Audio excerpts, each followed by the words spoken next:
সিলেটের হযরত শাহজালাল রহমতুল্লাহ আলাহির মাজার প্রাঙ্গণ কবরস্থান থেকে তোলা হচ্ছে জনপ্রিয় চিত্রনায়ক সালমান শাহর মরদেহ। 1996 সালের মৃত্যুর পর তার মরদেহ এখানেই দাফন করা হয়েছিল। মৃত্যুর প্রকৃত রহস্য উদ্ঘাটন এবং পূর্ণ তদন্তের জন্য আদালতের নির্দেশে নির্বাহী ম্যাজিস্ট্রেটের উপস্থিতিতে চৌধুরী মোহাম্মদ শাহরিয়ার ইমন সালমান শাহ মৃতদেহটি কবর থেকে উত্তোলনের অনুমতি দিয়েছে আদালত।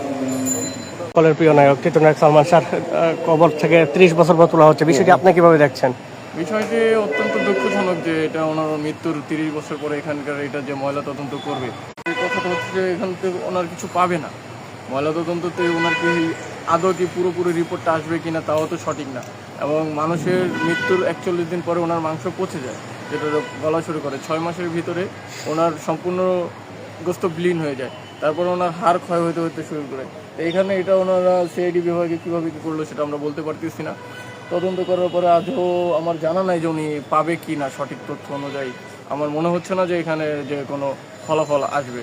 পূর্বের সাক্ষী যারা বেঁচে আছে বা যারা ইয়ে করেছে তাদেরকে পুনরায় চেরা করলে হয়তো কিছু সত্য তথ্য বের হতেও পারে, নাও পারে। কিন্তু এখন আমি এটার পক্ষে না যে এখানে দীর্ঘ প্রায় অনেক দিন, অনেক বছর, 30 বছর, প্রায় 30 বছর পার হয়ে গেছে। 30 বছর পরে যদি ওনার লাশটা ময়লা তদন্ত করলে কিছু পাওয়া যাবে কিনা আমি আজও এটা বলতে পারতেছি না।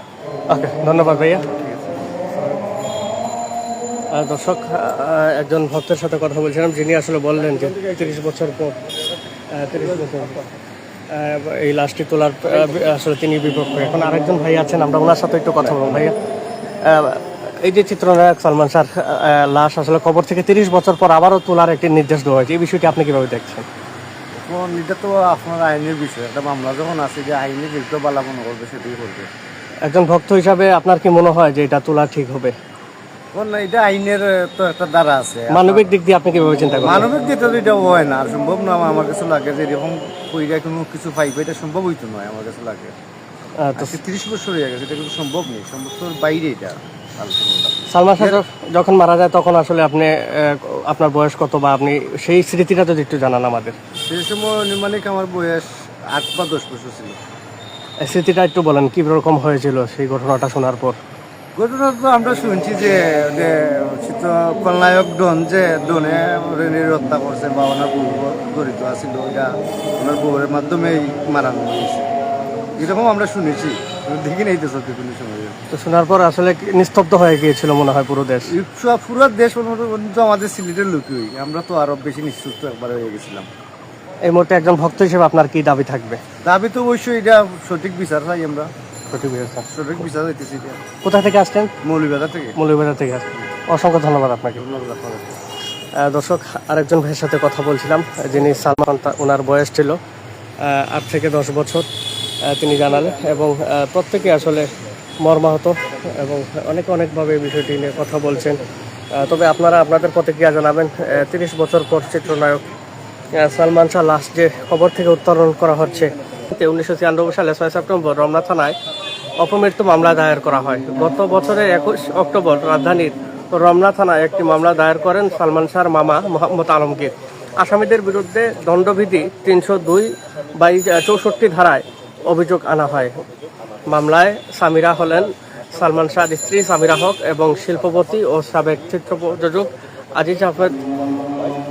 আজিজ মোহাম্মদ ভাই এবং লতিফা হক লুচি, চিত্রনায়ক খলনায়ক ডন, ডেভিড, জাভেদ ফারুক ও মেফেয়ার বিউটি সেন্টারের রুবি এবং আব্দুল সত্তার, সাজু ও রেজবি আহমেদ ফরহাদ বয়স 17। এছাড়া মামলার অজ্ঞাতনামা আরও অনেকজন আসামি করা হয়। 1996 সালের 6 সেপ্টেম্বর মামলায় সালমান শাহর মৃত্যুর পর রমনা থানায় একটি অপমৃত্যু মামলা দায়ের করা হয়। তবে গত 20 অক্টোবর ঢাকার জ্যেষ্ঠ অতিরিক্ত মহানগর দায়রা জজ মোহাম্মদ জান্নাতুল ফেরদৌস ইবনে হক বাদী পক্ষের করা রিভিউশন মঞ্জুর করে এবং মামলাটি হত্যা মামলা হিসাবে গ্রহণ করে নির্দেশ দেন। এর পরিপ্রেক্ষিতে 21 অক্টোবর সালমান শাহর মামা মোহাম্মদ আলমগীর রমনা থানায় হত্যা মামলা দায়ের করেন। মামলায় অভিযোগে মোহাম্মদ আলমগীর উল্লেখ করেন 1996 সালের 6 সেপ্টেম্বর তার বোন নীলুফা জামান চৌধুরী, নীলা চৌধুরী, বোনের স্বামী কমর উদ্দিন আহমেদ চৌধুরী এবং তাদের ছোট ছেলে শাহরান শাহ নিউ স্ক্যান্টনের বাসায় সালমান শাহর সঙ্গে দেখা করতে যান।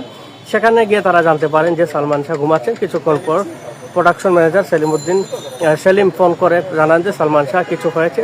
তখন দ্রুত তারা বাসায় ফিরে দেখেন যে সালমান শাহ শয়নকক্ষে নিথর দেহ পড়ে আছেন এবং কয়েকজন বহিরাগত নারী তার হাত পা তেল মালিশ করছেন এবং পাশের কক্ষে সামিরা আত্মীয় রুবি বসেছিলেন এবং সালমান শাহর মা চিৎকার করে তাকে হাসপাতাল নেওয়ার অনুরোধ করেন। পথে তারা সালমান শাহর গলায় দড়ি দাগ এবং মুখমণ্ডল ও পায়ের নীলচে দাগ দেখতে পান।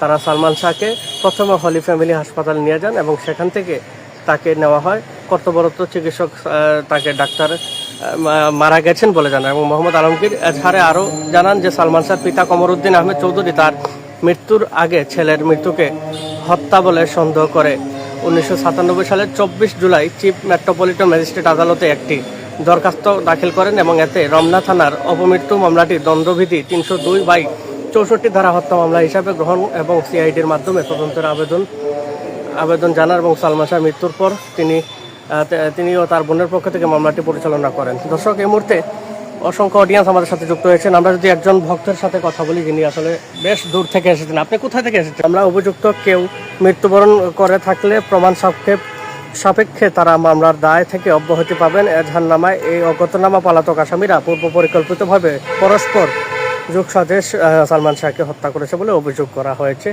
এবং এই বিষয়টি নিয়ে বর্তমানে বেশ আলোচনায় এবং এর প্রেক্ষিতেই কিন্তু বর্তমানে আমরা আপনাদেরকে সিলেটের হযরত শাহজালাল রহমতুল্লাহ আলাইহি মাজার প্রাঙ্গণে চিত্রনায়ক সালমান শাহর যে কবর রয়েছে সেখান থেকে আমরা লাইভে সংযুক্ত হয়েছি এবং গুরুত্বপূর্ণ তথ্যটি আপনাদেরকে জানানোর চেষ্টা করেছি। দেশ বিদেশ সুদূর প্রবাস থেকে যারা যুক্ত হচ্ছেন প্রত্যেককে আহ্বান করবো গুরুত্বপূর্ণ লাইভটি শেয়ার করে আপনাদের প্রতিক্রিয়া জানাবেন।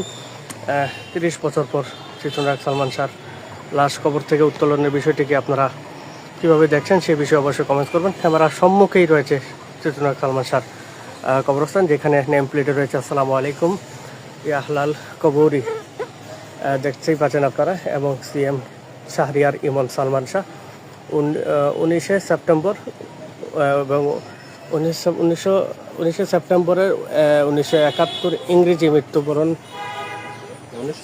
1996 মৃত্যুবরণের মৃত্যুবরণ করেন এবং এরপর থেকেই সারা দেশব্যাপী আলোচনার কেন্দ্রবিন্দুতে সালমান শাহ এবং তার মা এখনও ছেলের হত্যাকারীদের সুষ্ঠু বিচারের দাবিতে বিদেশের মাটিতে কান্না করছেন এবং আত্মীয় স্বজন যারা আছেন, মা সকলেই কিন্তু আসলে